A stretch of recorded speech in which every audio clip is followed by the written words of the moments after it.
Welcome to this next lecture in our series on alchemy and the alchemy of paint at the Vienna Academy of Visionary Art. It's the 2019 Winter Trimester. And in this particular lecture, I'm going to be getting into alchemy in its historical context, which is to say the sources of alchemical knowledge. I've another lecture in which I talk about the historical periods of alchemy, and I go through 11 different periods from the ancient Near East, which is to say Egypt and Mesopotamia, all the way through to the Arabic, the Renaissance, European, and then the modern periods of alchemy. For this particular lecture, I'm going to be focusing on classical Greek natural philosophy, which is to say from 600 to 300 before the Common Era, and also the Greco-Egyptian period, which is to say Alexandria in the period of 300 to BCE to 300 CE. So, let's get an idea of the geography and the placement of all of these. Talking about Egypt and Mesopotamia then, this is traditionally the cradle of civilization. Egypt over here being on the Nile, and because of the Nile, the rich fertility of the Nile Valley allowed for the creation of the first city-states and the first civilization. The same is true of the Fertile Crescent over here of Mesopotamia, where the Tigris and Euphrates rivers created a fertile valley in which the city of Babylon, for example, could then thrive. So these first city-states give rise to metallurgy. And the Neolithic period from 5,000 to 3,300 BCE then give way from this first development of agriculture in the city-states to the actual use of bronze in their plows and in their weapons, the Bronze Age from 3,300 to 1,200 BCE. And then with the Hittites, the discovery of iron, you have the initiation of the Iron Age from 1200 to around 586. So I'll be talking about Egypt, both Lower and Upper Egypt, as well as the city of Alexandria, which is around here, and Mesopotamia. Mesopotamia itself is a word which encompasses the ancient Assyria, which included Akkad and Sumer, and later this became Babylon or Babylonia, as it was called in the Bible, for example. But the Greeks gave Mesopotamia the name of Chaldea, and for example, the Chaldean oracles referring to the area around Mesopotamia. The ancient Greeks then are considered to be the cradle of Western civilization, or certainly European civilization. And here we are in Europe. Right now we're in Vienna. But we look towards Greece over here as the source of our culture. The Greeks themselves, on the other hand, did not look west. They looked towards the east. They looked towards more ancient cultures. And the Greeks look towards Egypt. For example, Plato mentions numerous times Egypt as the source of ancient wisdom. And further east, then, you also have Mesopotamia as well as Phoenicia along the coast over here, and what eventually became Turkey, but is called Anatolia in the ancient world. So the Greeks were basically looking towards the east for their sources of wisdom.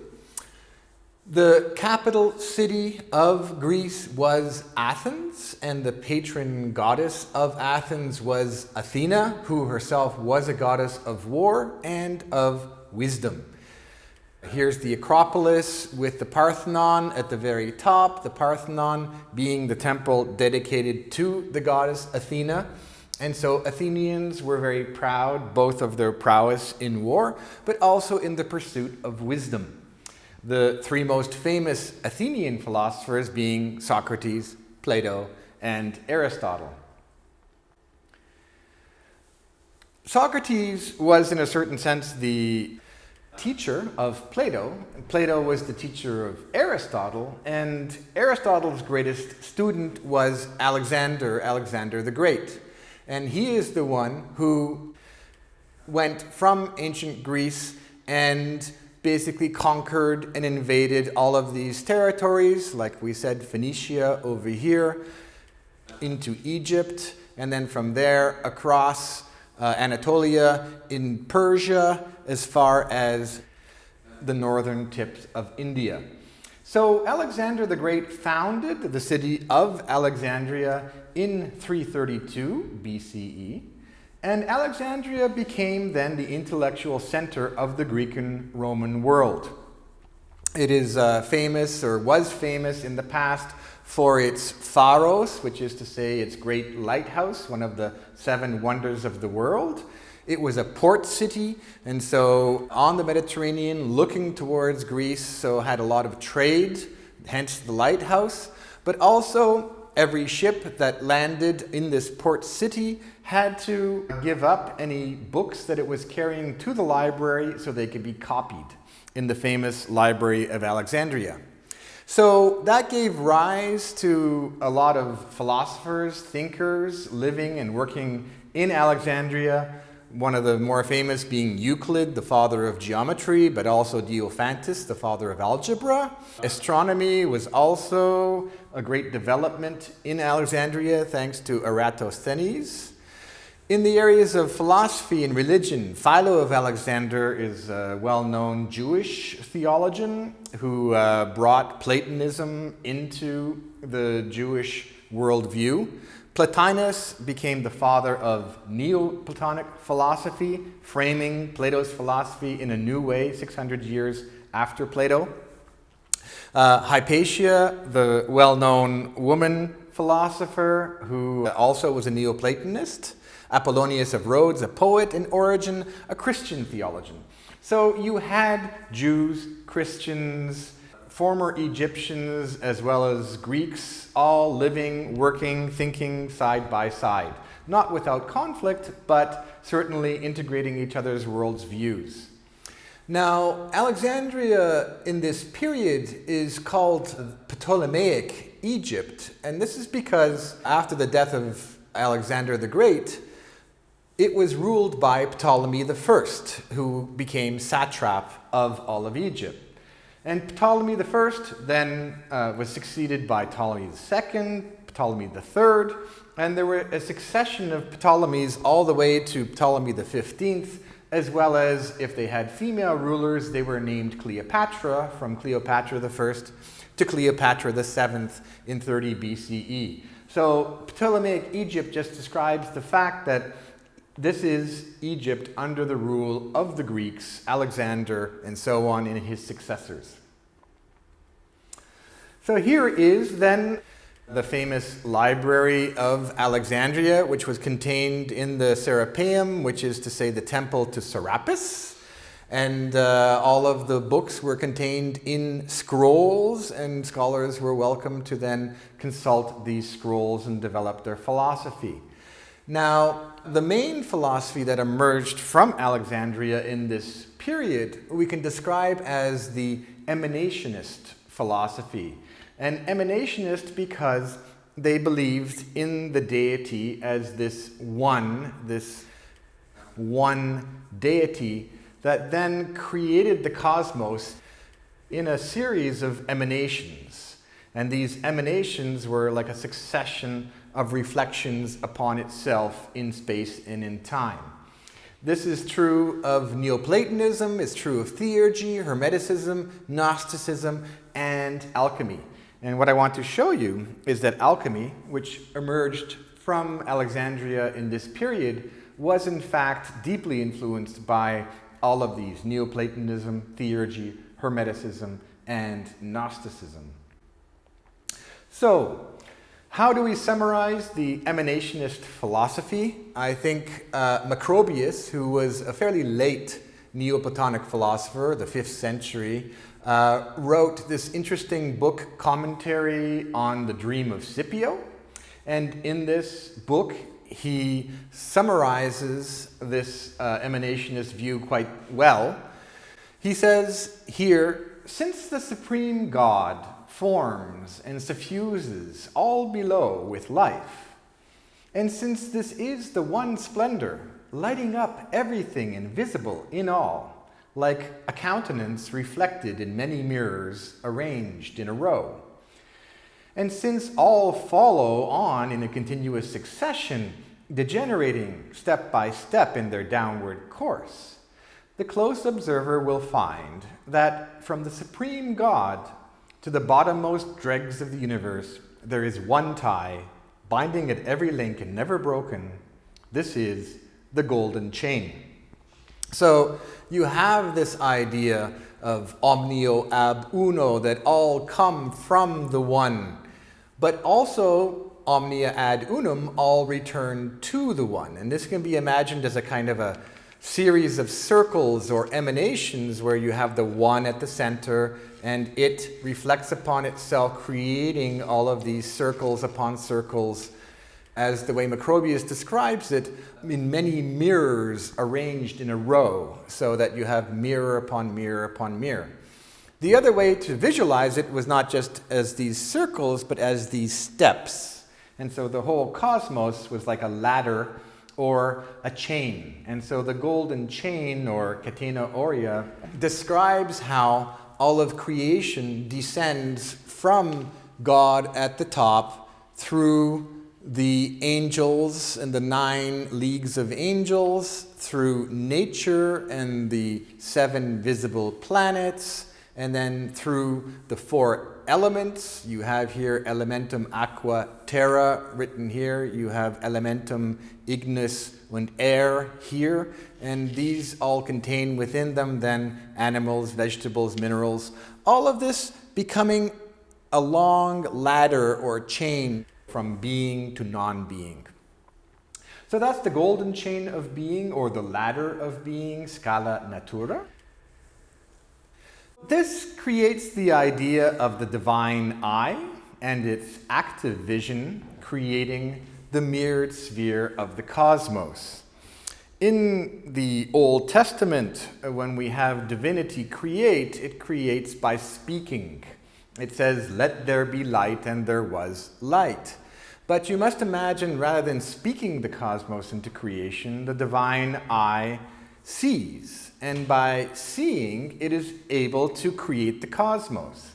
Its vision is active. And the moment it sees, it projects vision outward, creating an image. And this image is actually an image of itself. And so the cosmos becomes this mirrored sphere, these successions of mirrors in which divinity reflects upon itself.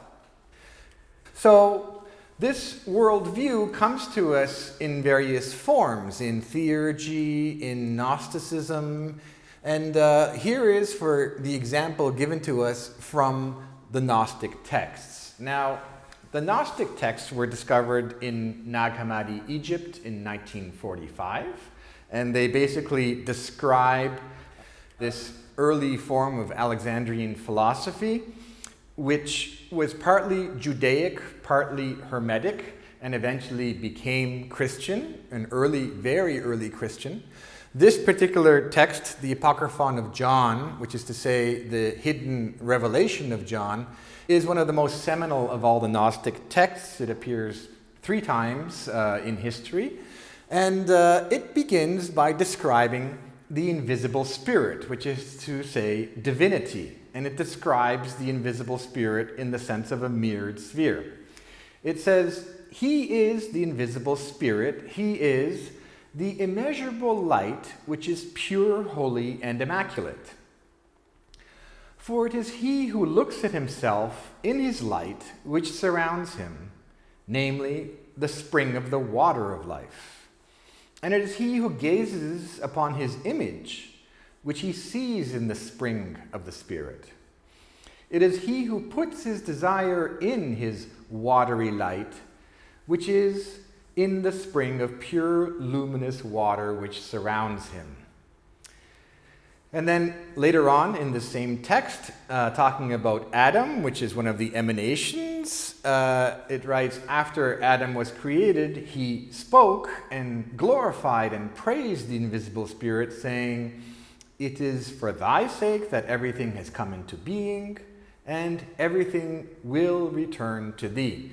So here you get a series of emanations which are images in the watery light. And it's a beautiful image given to us by Gnosticism, that the one is surrounded by these layers of watery light and sees reflections of itself in the watery light, which are images of itself. In the case of Pythagoras and the Pythagorean emanations, we have the same idea of the one dividing into the many and trying to become one again. But now it's done through number and harmony. Pythagoras, you must remember, was around 500 before the Common Era, before Plato and Aristotle, for example, by about 200 years. And the most interesting of the Pythagorean constructions is this series of dots called the tetractys, the fourfold, in which you see one dot becoming two, two becoming three, three becoming four, and altogether they make up 10 dots. That's the tetractys. And in a fragment that survives of Pythagoras, he didn't write down his philosophy, but people recorded it, and it was passed on generation after generation. This fragment begins, "Bless us, divine number, thou who generated gods and men.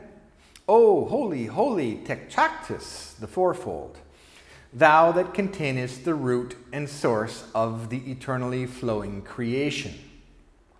For the divine number begins with the profound, pure unity, until it comes to the Holy Four. Then it begets the mother of all, the all-comprising, all-bounding, the firstborn and never-swerving, never-tiring, Holy Ten, the keyholder of all."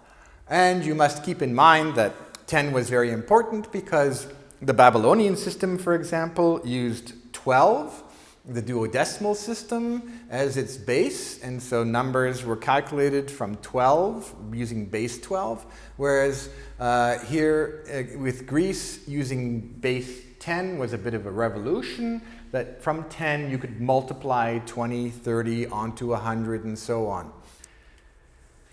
But more importantly is the idea of the one, which becomes two, and the two becomes three, and so on. And this happens here with the concept of harmony. And it was indeed Pythagoras that discovered the foundation of harmony. And in harmony, the 1 to 2 diapason, you basically have a string, which is the whole note, and if you pluck it, boom, it gives you a tone.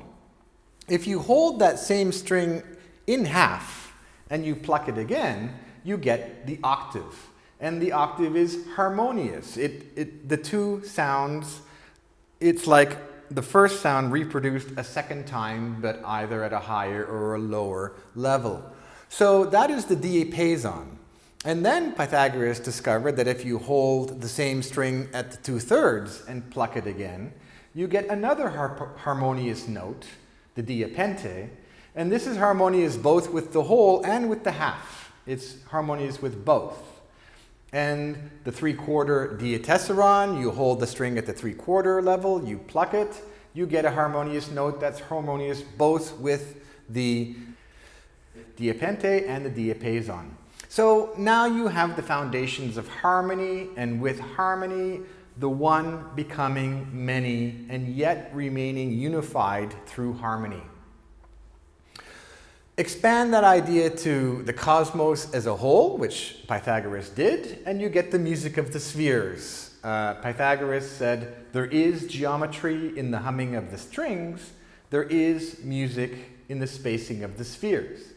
And in a fairly complex way, he described how the placement of the moon and Mercury and Venus and the sun and so on all follow this harmony, and so each planet is humming its unique note in the cosmos, and this creates the music of the spheres. So the one expanding into the many mathematically, harmonically, and in the cosmos itself through this harmony.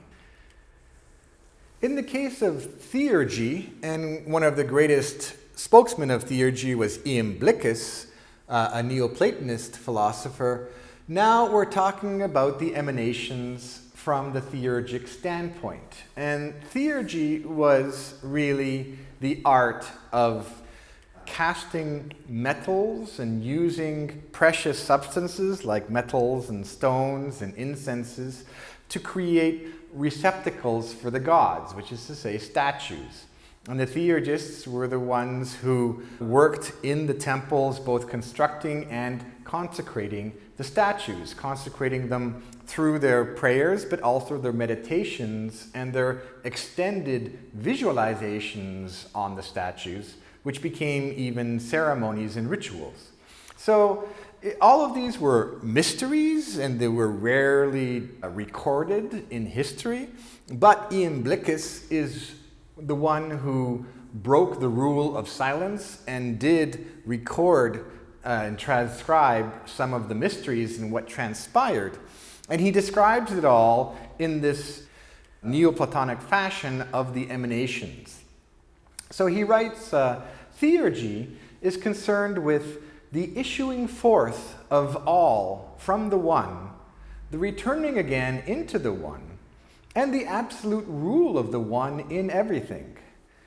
Whether in the case of holy cities and regions, whether to certain temple precincts or sacred images, the divine iridation shines upon them all. This light is one and the same everywhere, and is not only present, undivided with all things, but fills all things as a cause, joins them together in itself, unites them everywhere with itself, and combines the ends with the beginnings. Who then that contemplates the visible images of the gods, thus united as one, will never have too much reverence. So you have the idea that when the theurgist was meditating upon a statue, constructing and consecrating that statue, it was also a kind of a philosophical contemplation in which the statue became this mirror, this reflection of divinity, this one light which was everywhere. And these are the sense of the theurgic emanations.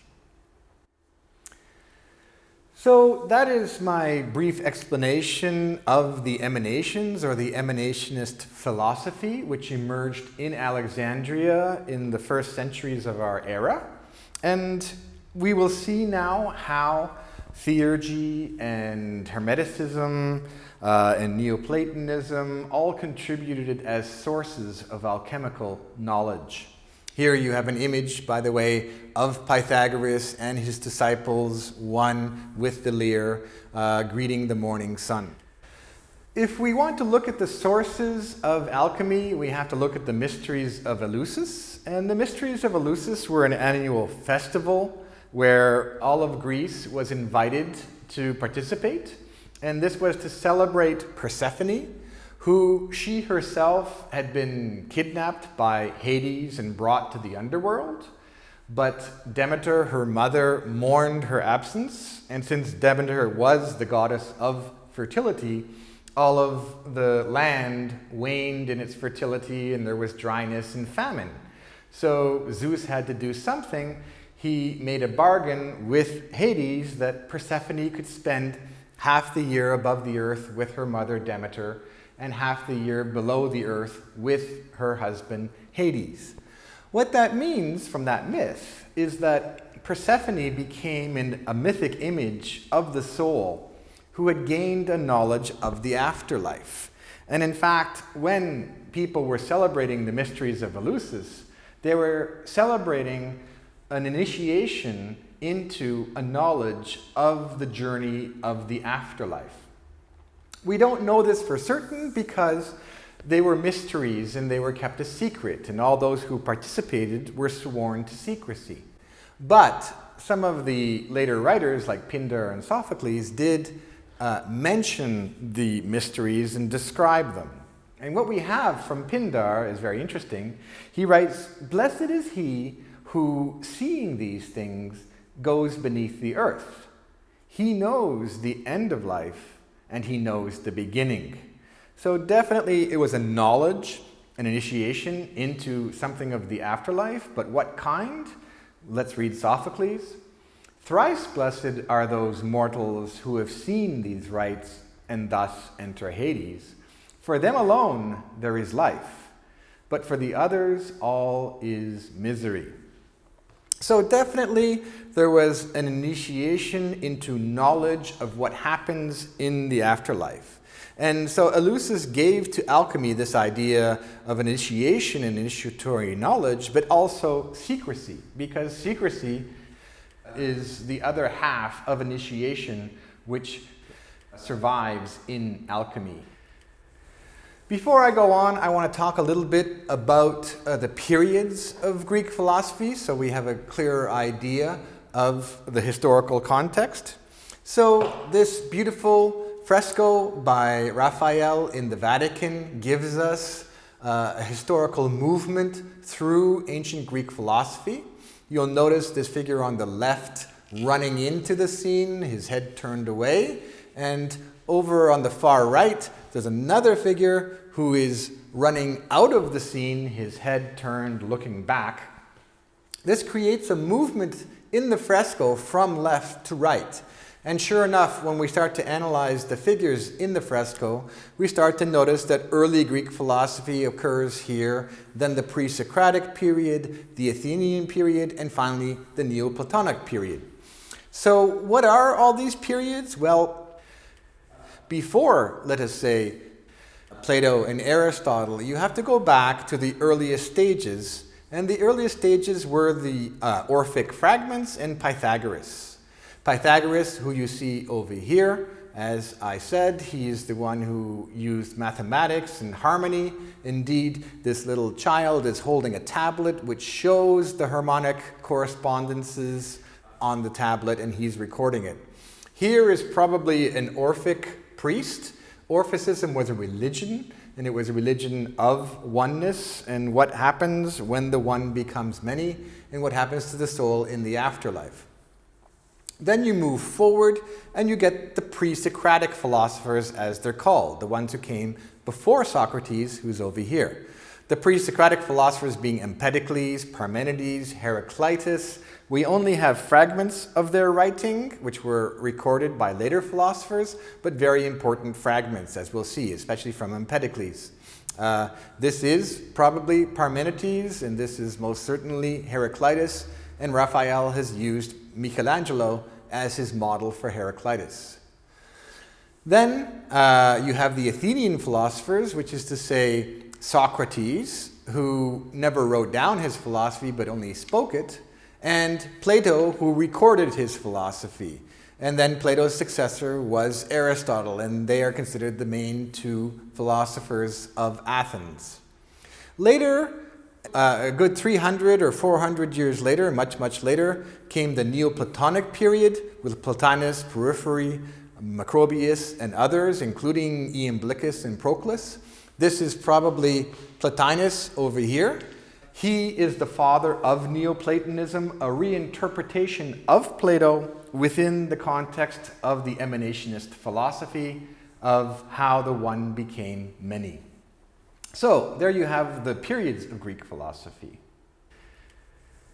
I mentioned the Orphic religion, and some of the writings of the Orphics have been collected. They are called the Orphicum Fragmenta. They date from as late as 700 BCE, and this particular fragment is very interesting. It simply asks the fundamental question, how can I have all things one and each one different? And this question becomes the question which the pre-Socratic philosophers try to answer in their writings. And one of the most important answers is given to us by Empedocles. So Empedocles, who dates from 494 to say 434 BCE, wrote that there is a twofold tale At one time, it grew together to be one only out of many. At another, it parted asunder so as to be many instead of one, fire and water and earth and the mighty height of air. Now this is very important because the philosophers before Empedocles said that there was one element, and Thales, for example, said that all is made of water, and Anaximenes said all is made of air, and Heraclitus said all is made of fire. But none up to that point had said that there are four, and these four separate and come together. Reading further with the concepts of love and strife that Empedocles adds into the four elements, he writes, "When strife was fallen to the lowest depths of the vortex, and love had reached to the center of the whirl, in it do all things come together so as to be one only." So now he introduces the dynamic element and the causes of separation and union. And basically, strife is the cause of separation, and love is the cause of union. He also uses the word vortex, which is dine in ancient Greek, and dine describes how all things are moving and moving in this circular manner. And this is going to become very important, this circle of the elements. In the final fragment on the bottom right, Empedocles writes, "There are these four substances, earth, water, air, and fire, but running through one another. At one time, they are all brought together into one order by love. At another, they are carried in different directions by the repulsion of strife. Insofar as they never cease changing continually, they are evermore immovable in the circle." So now you have this idea that there is this circle of earth, air, fire, and water. Plato makes such a huge contribution to our worldview that it's almost impossible to summarize his philosophy. But certainly one of the most important ideas that he gives to us is this idea of being and becoming. So he writes, "Wherefore also we must acknowledge that there is one kind of being which is always the same, uncreated and indestructible, invisible and imperceptible by any sense, and of which the contemplation is granted to intelligence only. And there is another nature perceived by sense, created, always in motion, becoming in place and again vanishing out of place, which is apprehended by sense." So you have eternal being and you have becoming in time. And in another interesting passage, this is all from the Timaeus, he writes about time. Time is a moving image of eternity.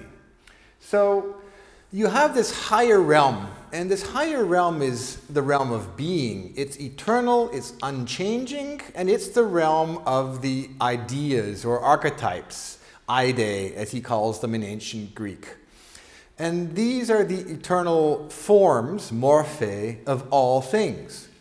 Whereas we live in time, which is continually changing, and all we perceive are the shadows or appearances, phantasma, of all things. So all things are simply imitations of the eternally existent archetypes or forms. This world of being is spiritual, the world of becoming is material. This is apprehended by mind, nous, whereas this is apprehended by body, soma.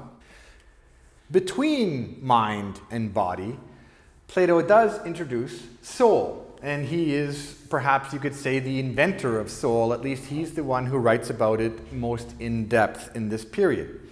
And he writes, "When he, God, was framing the universe, he put mind in soul and soul in body.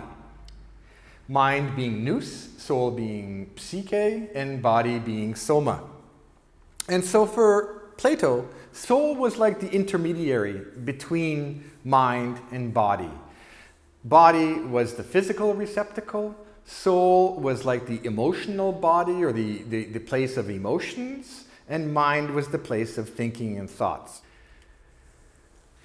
The last idea from Plato that I want to discuss is the idea of the demi-urge. This occurs in his text, the Timaeus, and he writes, "The work of the creator," which is to say the demi-urge or craftsman, "whenever he looks to the unchangeable and fashions the form and nature of his work after an unchangeable pattern, must necessarily be made fair and perfect." So for Plato then, God is the creator, but God creates the realm of being. And it is only the demiurge who then creates the realm of becoming by basing everything it creates on the original archetypes. Plato also, in the Timaeus, introduces the idea of the Platonic solids and how these relate to the four elements. And basically, fire is tetrahedral in shape, which is to say it has four triangular sides. And opposite fire is water, which is 20 triangles, an icosahedron. Here you have earth, which is a hexahedron, 6 squares. And opposite that is air, which is an octahedron, 8 triangles. And he goes on to describe how these can be reduced atomically so that you have the half equilateral, which is a half triangle, and the half square, which is to say a triangle with a 90-degree corner here. And basically, only the hexahedron is composed of half squares, whereas the others, which are higher than the earth, are composed of the half equilateral triangles. But there are, in fact, 5 Platonic solids, the 5th one being the dodecahedron. And it was only one of the followers of Plato's that attributed ether to the dodecahedron. The dodecahedron didn't quite fit into his philosophy because it consists of pentagons, 12 pentagons. And the pentagons don't quite work with his half squares and half equilaterals. So he didn't mention ether or use the dodecahedron.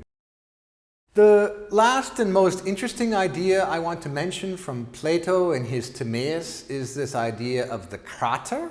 And the krater is the great mixing bowl. When the Greeks drank their wine, they never drank their wine without water. This was considered to be intemperate to drink wine straight, that Greeks were very much in favor of temperance, and that meant mixing your water with your wine. And you mixed your water and your wine in the krater, the mixing bowl. But in the Timaeus, which is a dialogue on the creation of the cosmos, he then uses the krater as this image of the entire cosmos. So, talking about, again, the demiurge, the creator of all, he writes, "And do ye then interweave the mortal with the immortal, and make and beget living creatures, and give them food, and make them to grow, and receive them again in death." So the question is, we as humans, how are we both mortal and immortal? Well, we become that in the mixing bowl. He goes on, "Thus he spake, and once more into the cup, the krater, in which he had previously mingled the soul of the universe, he poured the remains of the elements, and mingled them in much the same manner, and having made it, he divided the whole mixture into souls equal in number to the stars, and assigned each soul to a star. And having placed them as in a chariot, he showed them the nature of the universe, and declared to them the laws of destiny, according to which their first birth would be one and the same for all. He who lived well during his appointed time was to return and dwell in his native star, and there he would have a blessed and congenial existence." So, now you understand that each person has a higher element in the realm of being, and that is their star, and that their soul falls into the world of becoming, but can return once more to the realm of eternal being. And this cosmos is all one great mixing bowl. This is interesting for alchemy because alchemy, of course, uses the alchemical vessel. And the alchemical vessel is a vessel for the entire cosmos. And what's transpiring in the alchemical vessel is this movement from the mortal to the immortal, this movement, this transmutation from the physical and even the soul, the lower elements, to the higher, the spiritual state of being. So alchemy gets this concept partly from Plato and the Timaeus. Leaving Plato and moving on to Aristotle, Aristotle was Plato's successor. On the other hand, well, Plato was very interested in the eternal realm of being. Aristotle was more interested in the world of becoming, the world of generation. And he was the kind of philosopher who was interested in analyzing scientifically and cataloging all the different elements of nature. As a result, he became very important for alchemy. And we can attribute many alchemical ideas, such as the prima materia, but also the four qualities, as well as the four elements, to Aristotle. So let's look at these sections from On Generation and Corruption, an important text by Aristotle. So he writes, "Now we may agree that the primary material, whose change results in coming to be and passing away, is rightly described by the elements." He goes on to say, "But our own doctrine is that although there is a primary matter out of which the elements come to be, it also contains underlying contrary qualities, such as the hot and the cold." And he goes on to describe them. "It is evident that the underlying qualities will be four: hot with dry, and hot with moist, and again, cold with dry, and cold with moist." That may seem a bit confusing, but what he means is that basically here is cold, and it is either cold and dry or cold and moist. And here is the hot. It is either hot and dry or hot and moist. And as a result of this opposition of hot and cold, with the other opposition of dry and moist, you have these underlying qualities which force the elements into their oppositions as well. So that now fire is opposite water because it is dry and hot, and water is cold and moist. Likewise, earth is opposite the air because earth is dry and cold, whereas air is hot and moist. They're entirely opposite in their qualities. He says that in the final passage here, fire is hot and dry, whereas air is hot and moist, air being a sort of aqueous vapor, and water is cold and moist, while earth is cold and dry. So what you get from Aristotle then, which he gives to alchemy, is first of all the idea of the prima materia, that there's this underlying substance, which gives rise to all things like earth, air, fire, and water. And he agrees with Plato and with Empedocles that these four are earth, air, fire, and water, but he adds these contrary qualities, and the contrary qualities are the hot and cold, or the dry and the moist. And this is very important for the history of alchemy. Also from On Generation and Corruption, he describes how these move in a cycle. And he writes, each of the elements is characterized by a single quality: fire by hot, air by moist, water by cold, and earth by dry. Two of the qualities, the hot and the cold, are active. Two, the dry and the moist, are passive. And this is why, for example, alchemists use fire in their alchemical experiments, because the fire is active. And also, as a result of the cold, the dry and the moist are transformed. He goes on to write, air will result from fire if a single quality changes, so that there will be air if the dry be overcome by the moist. And you can see that in the wheel, that you have air, which is hot and moist, but that fire is dry and hot. So even though they share the hot, once the dry becomes moist, you move from fire to air. This is the idea of air resulting from fire. He says, again, water will result from air if the hot be overcome by the cold. And obviously, that becomes clear. Air becomes water when, even though they share the moist element, the hot in air is overcome by the cold in water. So too, in the same manner, earth will result from water and fire from earth. It is evident, therefore, that the coming to be of the simple bodies will be cyclical, and that this cyclical method of transformation is the easiest. On the other hand, the transformation of fire into water and of air into earth, though possible, is more difficult because it involves the change of more qualities. And this is indeed why fire is opposite water, because they don't share any common elements. But if you change both the dry into the moist and the hot into the cold, the fire will transform into water. But usually you have to go around the circle rather than directly across. So this will become very important for the history of alchemy on this cycle of the four elements and their changes. He then makes it more complex by introducing ether above and the exhalations and vapors in between. So the ether. He says the question is really about that which lies between the earth and the nearest stars. The word ether has long been used to denote that element. The upper region, as far as the moon, we affirm to consist of a body distinct both from air and from fire, which is to say, the ether.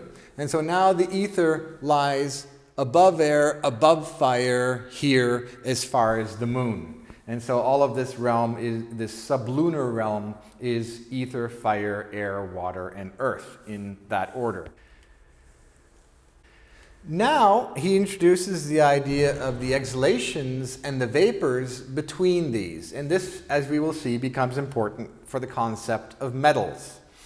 He writes, the body that lies below the circular motion of the heavens is, in a sort, matter, and is potentially hot, cold, dry, moist. So at the center and round it we get earth and water, the heaviest and coldest of the elements, and around them come air and then fire. What we call air, as the part surrounding the earth, is hot and moist, because it contains both vapor and a dry exhalation from the earth.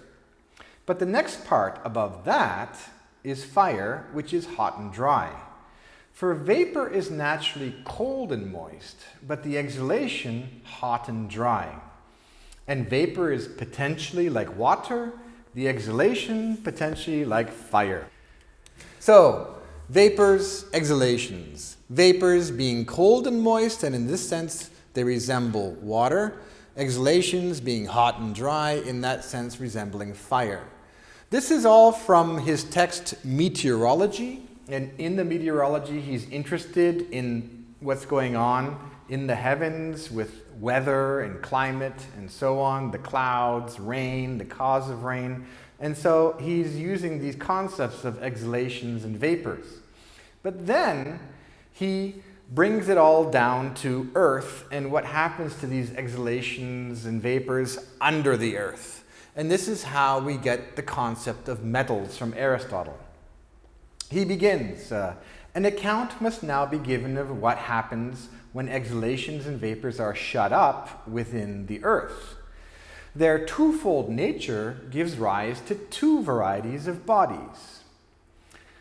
We maintain that there are two kinds of airy emanations, one vaporous and the other like a smoky exhalation, and that there correspond two kinds of bodies that originate in the earth, fossils and metals. The heat of the dry exhalation is the cause of all fossils. Such are the kind of stones that cannot be melted, like realgar and ochre and ruddle and sulphur and other things of that kind, most fossils being either colored lye or, like cinnabar, a stone compounded of it. This in itself is interesting, that he's talking about stones, and the stones that he mentioned are realgar, which was used as an orange pigment by artists throughout the centuries, ochre also, this dark yellow pigment, ruddle, which is a kind of a red ochre, all of these being used by artists, cinnabar also being used by artists to create vermilion, the red pigment, or in dyes by using lye. Now he comes to the metals, and he says, the vaporous exhalation is the cause of all metals, those bodies which are either fusible or malleable, such as iron, copper, and gold. All these originate from the imprisonment of the vaporous exhalation in the earth, and especially in stones. Their dryness compresses it, and it congeals just as dew or hoarfrost does when it has been separated off. Hence, they, meaning the metals, are water in a sense, and in a sense not. Their matter was that which might have become water, but it can no longer do so. Hence, they all, except gold, are affected by fire, and they possess an admixture of earth, for they still contain the dry exhalation. You must imagine then that Aristotle, being a natural philosopher, even went into caverns and saw in the caverns these streaks of metals and ore within the rock, and tried to visualize how the dry heat of the rock had compressed and congealed these vapors into metals. And so metals, in essence, are liquid, and certainly mercury remains liquid, and if you heat a metal, it becomes liquid. So in that sense, the metals are the vapors and the rocks are the exhalations. Going over here then, you can see that now not just the qualities of hot and cold or dry and moist, not just the elements of fire and water or earth and air, but a new opposition is created, and that's the exhalation, which is hot and dry, of stones, and the vapors, which are cold and moist, of metals. So you have metals on the bottom, stones at the top.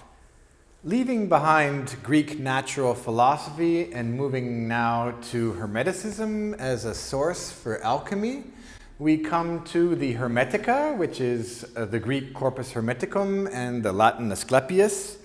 This particular text from the Corpus Hermeticum, called the Poimandres, which is the first book that appears in the Corpus Hermeticum, you have this deity who goes by the name of Poimandres. And you get a beautiful description of the creation.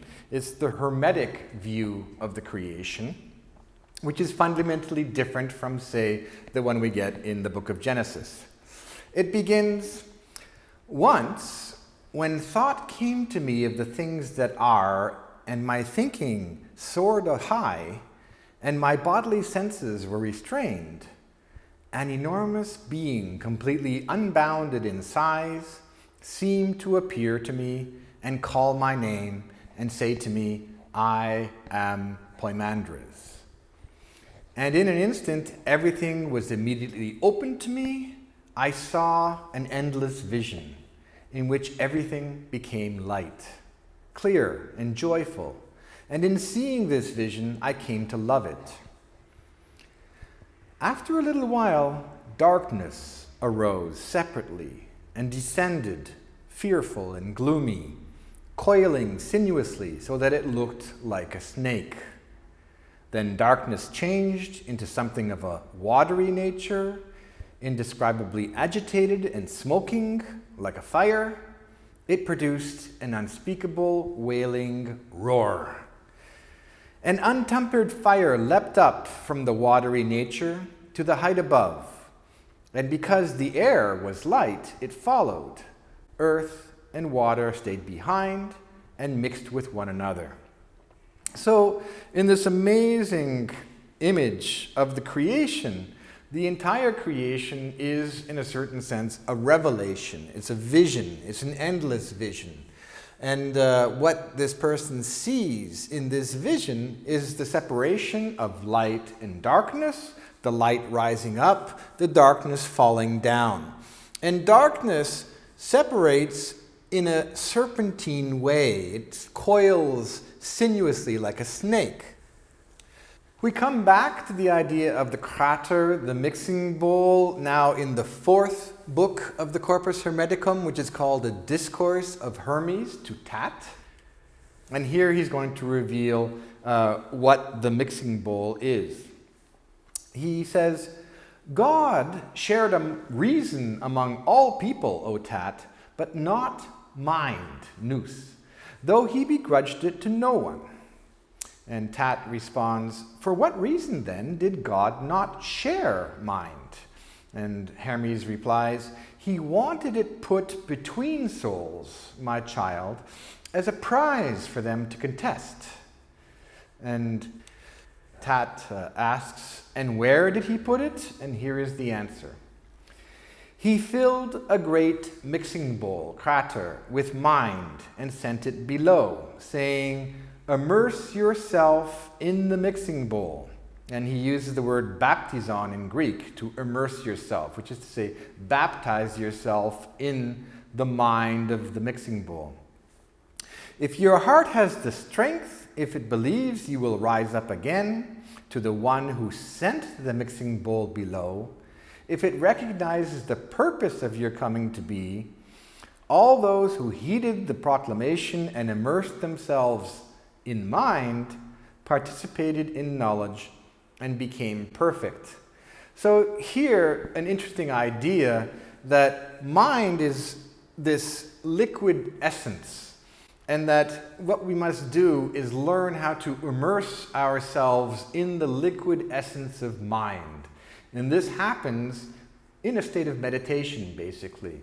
And when you reach that state in meditation where your mind becomes one with the all, you've mixed yourself in the mixing bowl. Zosimos, one of the first alchemists, writes to Theosebia at the end of his final accounting, rush toward Pamandres and having been baptized in the mixing bowl, rise up to your race.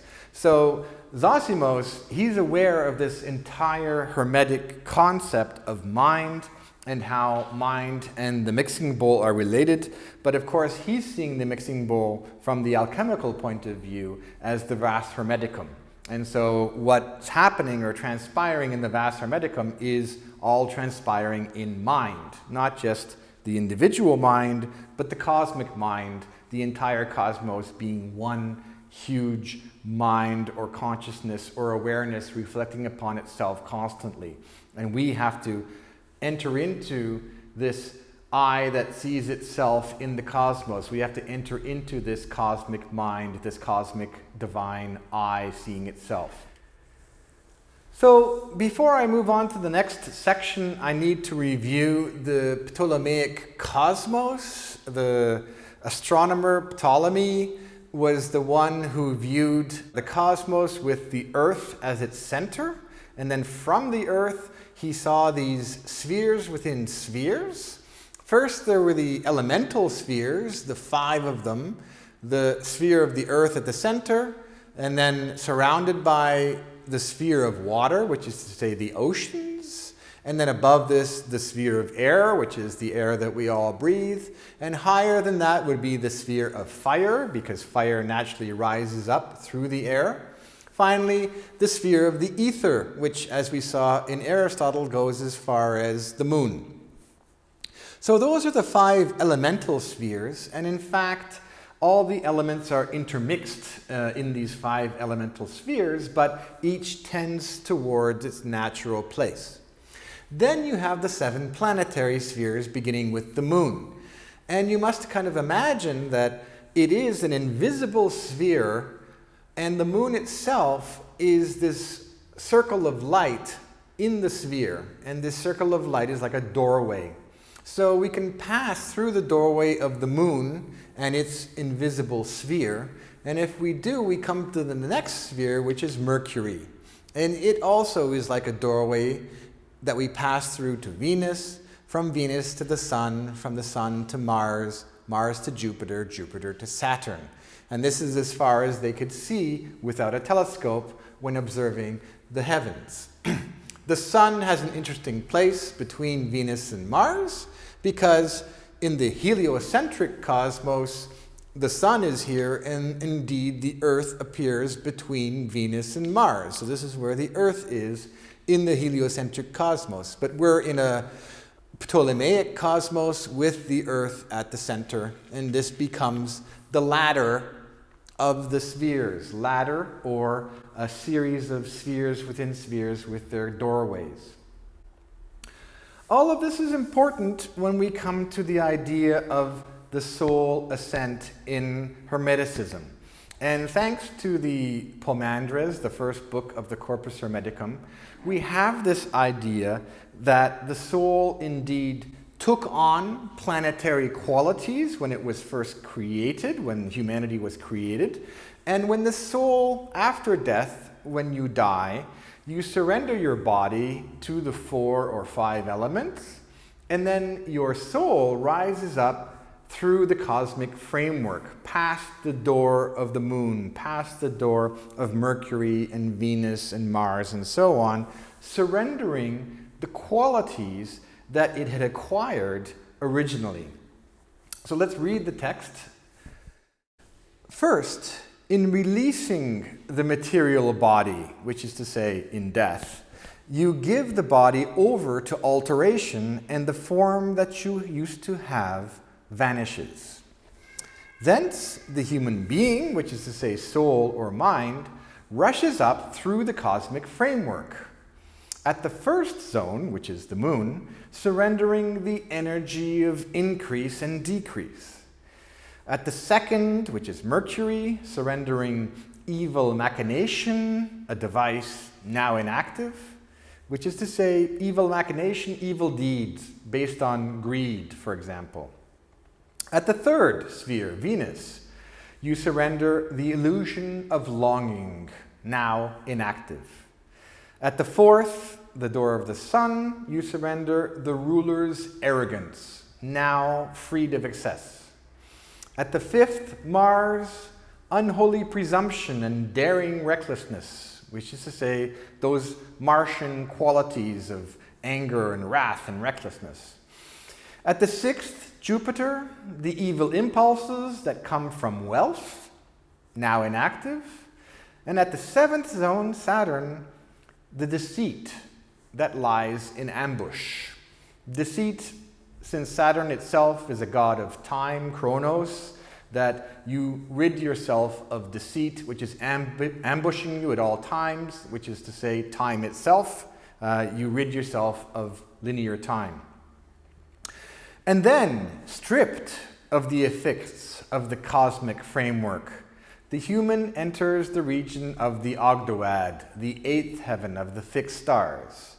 He has his own proper power, and along with the blessed, he hymns the Father. So yes, you become one of the fixed stars in the 8th sphere. Just like in Plato and his vision of the crater, your soul finds its star, which is eternal, unchanging, and you become one of the eternal, unchanging beings surrounding the Father in the higher cosmos. So that's the Hermetic view of the soul ascent, which will then be repeated through history in alchemy and in theurgy, as we will soon see. I'm going to now transition to the study of theurgy by quoting again Hermes Trismegistus. And in the Corpus Hermeticum, there's a dialogue of Asclepius on the spiritual life of statues. And it begins, humanity persists in imitating divinity, representing gods in semblance of its own features. "Are you talking about statues, Trismegistus?" And the answer is, "Statues, Asclepius, yes. I mean statues ensouled and conscious, filled with spirit." And in the Greek text, he's using this word empsixis, which is to say ensouling, and also enpneumatosis, which is the filling with spirit. And the idea then is that statues, while using human features, are actually filled with spirit and filled with soul, and that they become these divine receptacles that reflect divinity in an earthly form. So we will see that now in the art of theurgy. And two of the greatest theurgists were Proclus and Iamblichus. I'm going to begin with Proclus, who was one of the greatest Neo-Platonic philosophers. And he writes from a text on the sacred art the following. And he's writing about the synthemata. And synthemata is a word particular to theurgy, which we translate as the divine tokens, and he'll explain exactly what they are. He writes, "For nature inserts in bodies the impressions of their alliance to the divinities, in some indeed inserting solar, but in others lunar impressions, and in others again the symbol of some other god." And then he gives some examples. He writes, "How else could it be that the sunflower, Heliotropia, moves in accord with the sun, and the moonflower, Selenotropia, with the moon, each according to its ability, turning round with the luminaries of the world?" And if you have ever watched a sunflower, indeed, as the sun moves across the heaven, the sunflower turns its face towards the sun as it moves. And the moonflower closes up during the daytime, but as the moon rises, the moonflower opens its petals to absorb the influences of the moon. But not only plants have this correspondence with the planets, but also stones. And he writes, "For stones as well can be seen to be infused with the emanations of the luminaries. Thus we see the rays of the sun reproduced in the golden rays of the sunstone, Heliton, while the moonstone, Seleniton, changes both its markings and its patterns along with the moon."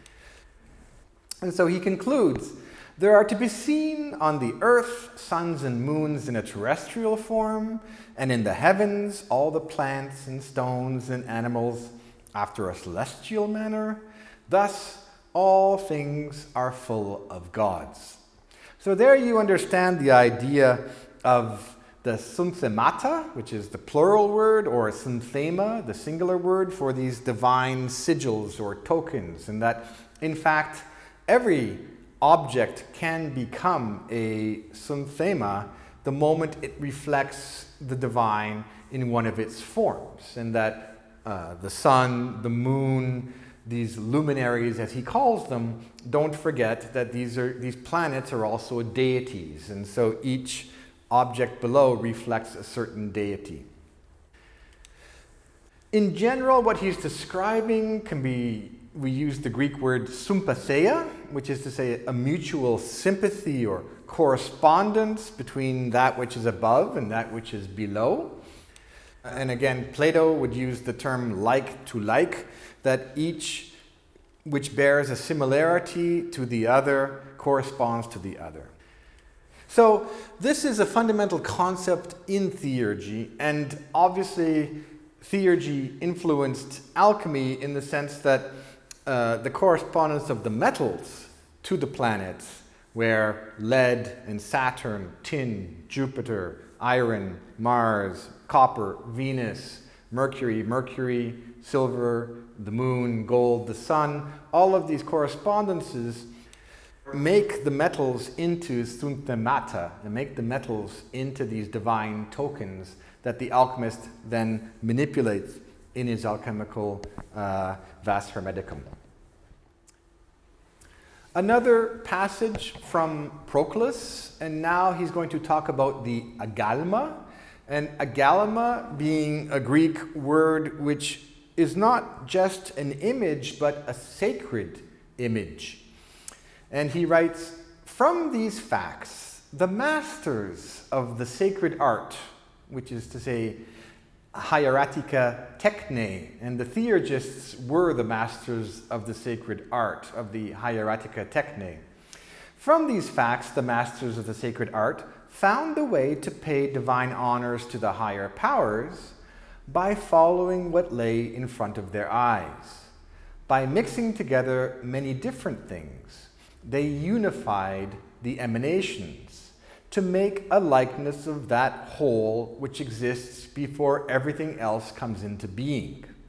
And so they often constructed images, algamata, and incenses from these mixtures, mingling the divided divine sigils, synthemata, into one. So when we look at a statue of a divinity, and for example this one on the far right, you will find metal and stone or maybe ivory being combined. And in this particular case, the metal being a blackened silver. And the recipe for this blackened silver was guarded by the theurgists as being very sacred and holy, to create a kind of a dark, silvery reflection of things. So they combined the dark silver, they combined the ivory, and they even combined herbs and other substances. Some of these statues were hollow and had ways of putting the herbs in the statues, so that by combining all of these different things, you could activate the statue, that is to make it actively a reflector, a mirror of divinity through the correspondences. Proclus actually came after Iamblichus, but I wanted to use his writings first. Iamblichus now, we've met with him before, his book on the mysteries, and now he will go a bit deeper into what is theurgy. So here he writes about the divine dwelling or receptacle, which is to say, a statue. The theurgic art, in many cases, links together stones, plants, animals, aromatic substances, and other such things that are sacred, perfect, and godlike. And then, from all of these, composes an integrated and pure receptacle for the gods. One must select material that is akin to the gods, capable of harmonizing with the construction of the divine dwellings, the consecration of statues, and indeed for the performance of the sacrificial rites in general. So we're not only constructing these divine dwellings from these various elements like stones, plants, and aromatic substances, but we're also using them in rituals.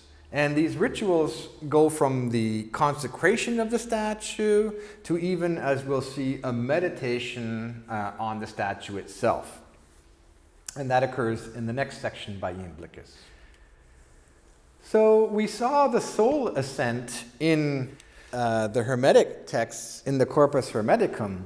Now Iamblichus is going to talk about the soul ascent, but in the context of theurgy and in the context of some kind of ritual which is being conducted before a sacred statue, an algalma, as he said. And he writes, for when we become entirely soul and are outside of the body and soaring on high with all the gods of the non-material realm, we occupy ourselves with sublime visions. And this in itself is very interesting because normally we only are entirely soul and outside of the body after death. But what he's suggesting is that we're having a vision during our lifetime of the afterlife journey. And so he writes, while contemplating the blessed spectacles, the soul is filled with the most blessed energy of the gods. Indeed, The upward way, through the invocations, effects for the priests a purifying of the passions, a release from the condition of generated life, and likewise a total union to the divine first cause. The gods, being gracious and propitious, give forth light abundantly to the theurgists, both calling their souls upward into themselves, providing for them union to themselves in the chorus, and accustoming them, while they are still in the body, to hold themselves aloof from corporeal things, and likewise to be led up to their own eternal and noetic first cause.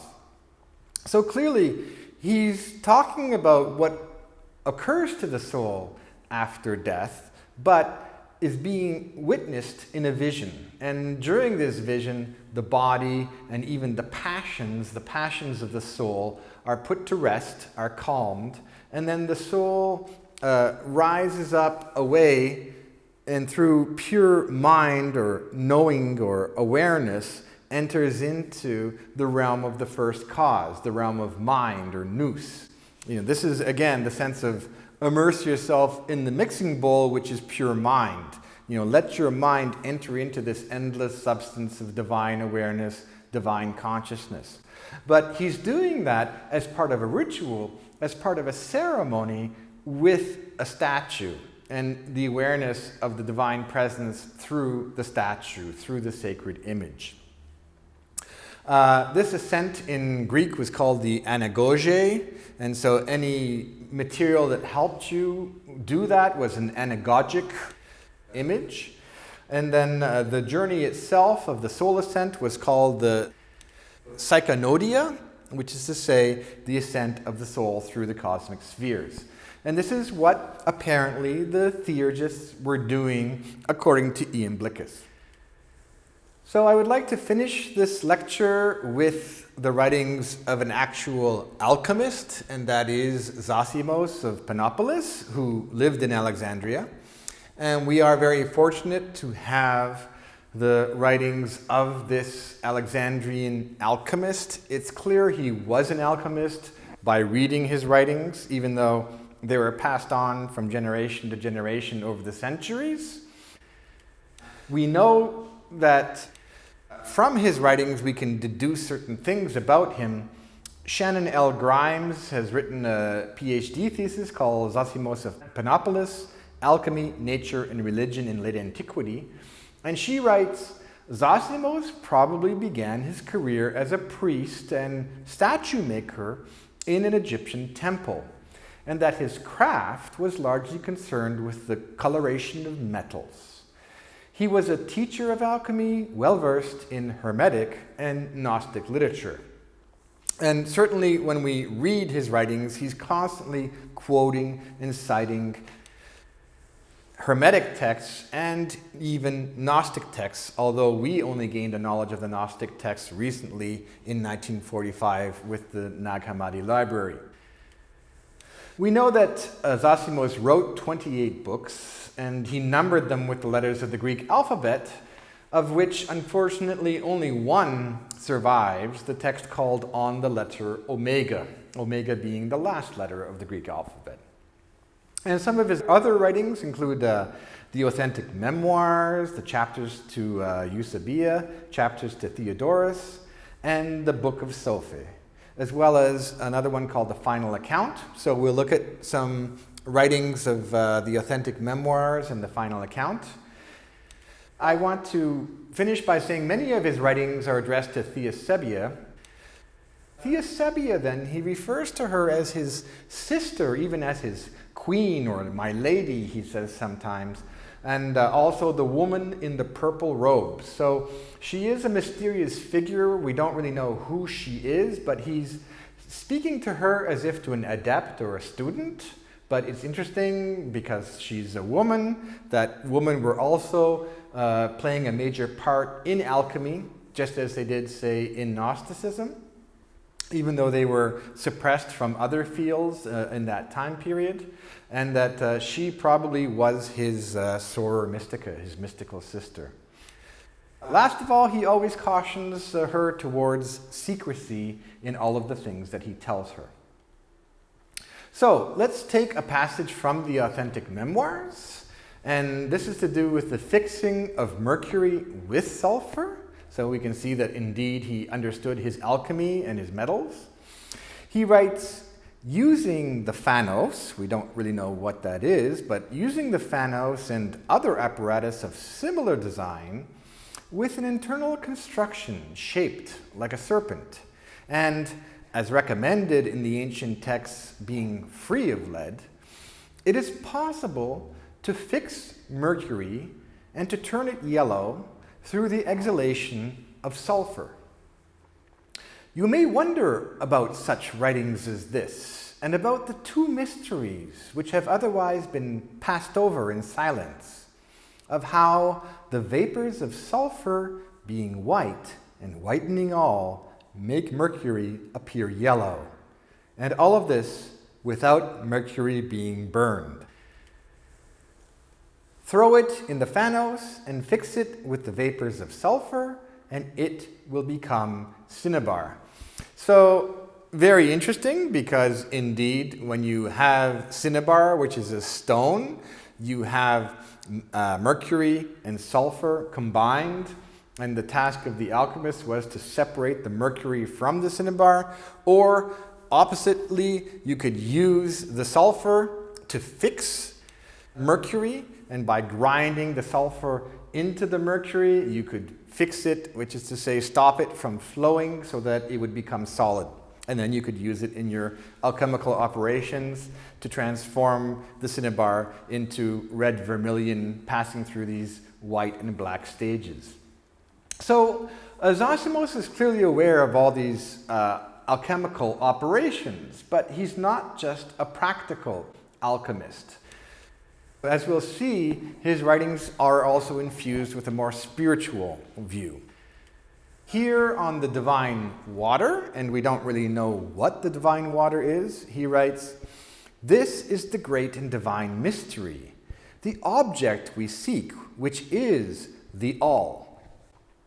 Two natures, but one substance, because one attracts the other and one dominates the other. This is the silvery water," and he must mean mercury here, "the hermaphrodite, which never stops flowing. The divine water," and this could very well be sulfur when we look at his other writings, "which no one truly knows, because its nature is so difficult to conceive." But definitely he has the concept of the two natures, but one substance, which masculine, feminine, these coming together in the hermaphrodite. This is a core alchemical concept or emblem or image that you have in Zosimos, and a lot of the core alchemical images arise from Zosimos. So let us conclude Zosimos with this idea of the electrum mirror, and it shows you in a way how he was totally imbued with theurgic ideas as well as Gnostic and Neoplatonic and Hermetic ideas. In this text, Zosimos shows Theosebia how to contemplate an electrum mirror, which as a thunthema or divine token will lead her upward through the planetary doorways, culminating in a vision of the divine mind. So he begins by explaining the electrum as an alloy of gold and silver, and how it was invented by Alexander the Great to ward off the dangers of thunderbolts.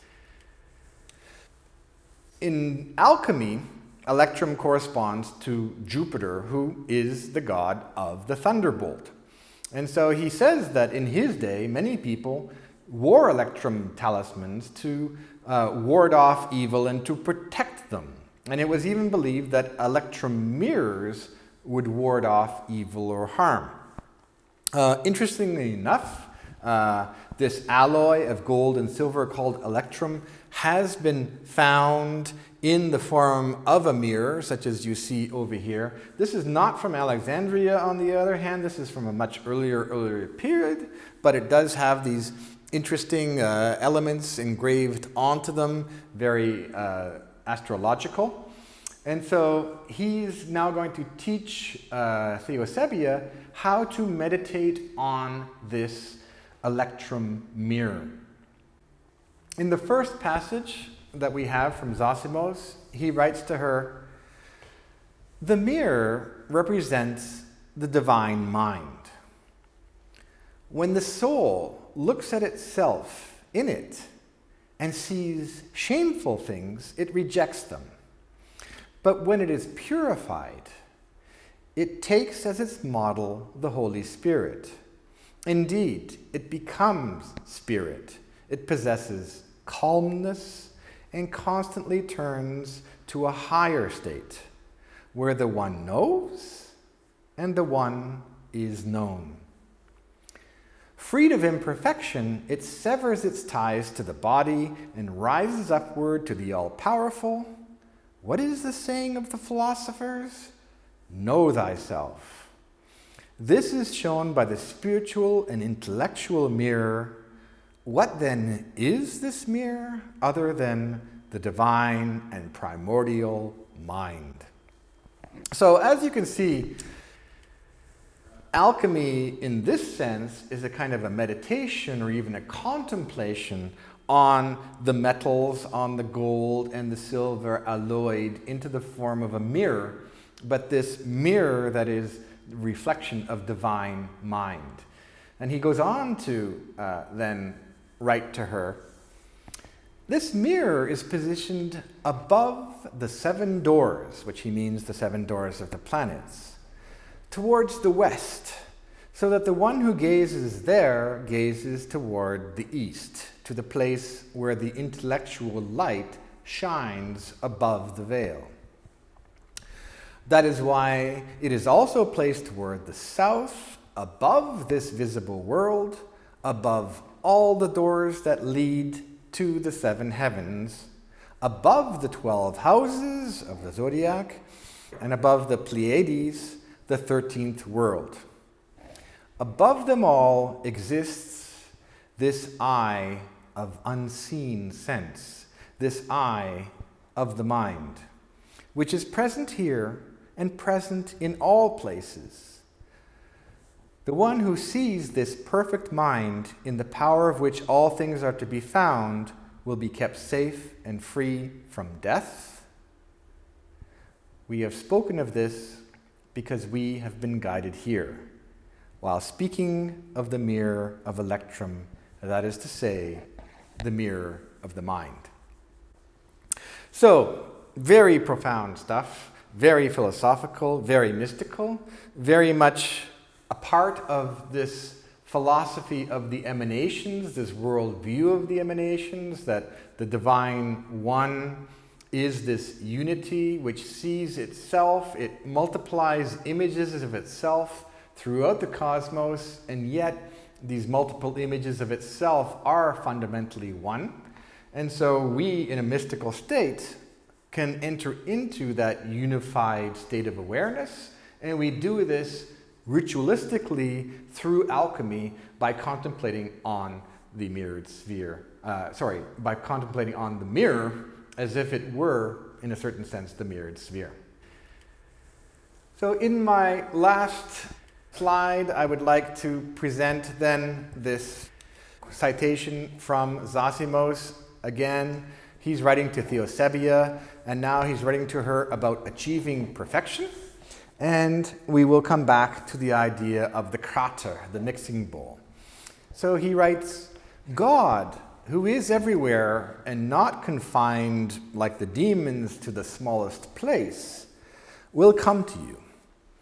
And being calm in body, calm also your passions, desire and pleasure and anger and grief, and the 12 portions of death, which is to say the zodiac. And thus, sitting upright with a straight posture, Summon the divine to yourself, and truly it will come, that which is everywhere and nowhere. Then, without invoking them, perform the sacred rites for the daemons of fate, not by making offerings to them, but by turning away from them to destroy their powers. And if you effectively perform these rites, you will regain the physical conditions of pure birth. Continue in this way until your soul is completely perfected, and when you know for certain that you have reached perfection, then turn away from the world of nature and matter, rush toward Pomandras, and having been baptized in the mixing bowl, rise up to your race. So here, Zosimos, one with the Hermetic philosophers, one with Plato, one with all those who came before him, believes that in the crater, which is to say the alchemical vessel, that in this alchemical vessel we're able to enter into a state of mind where the material, which is the lower elements, the base metals, are transmuted and transformed into the higher, into the philosopher's gold.